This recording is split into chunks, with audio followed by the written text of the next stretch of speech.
sabi sa akin, Limburg, may reklamo sa iyo, kaya rin na rin. Eh, meron nga ako, gawa ko nun doon sa bahay yung natirikan ko. O ngayon nung inapaalis nila ako, eh, kung aalisin ko yun, isa ko naman yung atirik yun. Anong hirap tiyo? Alam, sakit na kalsada, anong hirap tiyo nun?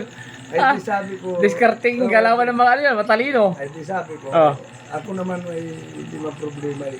Kung gusto nilang alisin, wala akong problema. Di sila na maghanap ng atirikan ko. Maski ko doon sa highway kung gusto nila. Tapos basta bayaran pati magbuhat. Eh, di basta silang bahala. Oo, kung saan nila ilagay. Ay, paano ito yung mga halaman mo? Bayad na rin dapat yung mga halaman mo. Di, basta kwan. Ay, di ngayon, sabi ni De Castro, paano yan? Eh, pala naman payag siya rin buyog na buhatin nyo. Eh, di, bahala na kayo kung saan nyo itayo. Maganda kasunduan na yun. Di sabi nung may lupa, ay, mahirap. Ay, di ngayon nagkatanungan. Sabi ni Fiscal De Castro. Anong buyog kung sakasakaling bayaran ka na ng mga ari? Ay, wala akong problema. Magkano? Kung kami magkakasundo sa halagay, walang problema ho. Eh, magkano naman ang ahingin mo? Dahil may mga halaman ako, nabunga ho doon. Ay, hanggang 15,000 ho. Yun ay sa kasunduan na bigyan parugit ng 1 linggo para maalis ko lang ang bahay ko. Pabuhat ko yun. Ay, tanungin nyo sila kung napayag.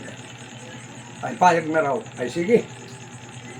Eh, ikaw, magkakabayaran na ho ngayon. Kaya At pinaunahan ngayon ako ng 700.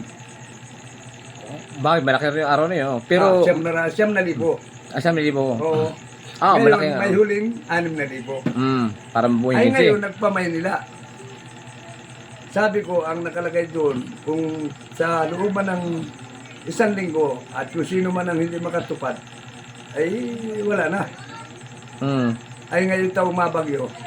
Ay Pabagyo pa. malipas na yung araw ng tanim. Ay kinabukasan na ilipas. Oo. Ay di umiyaw na ako. Ayun, hindi na ako mapapalis ulit dito. Hindi tumupad sa usapan. Ay sirit pa ba yan? Ay yung pala ang kanina Matining. Kano na matinig, Oo. Pinatawag ako sa bayan ni Kapitan Matining.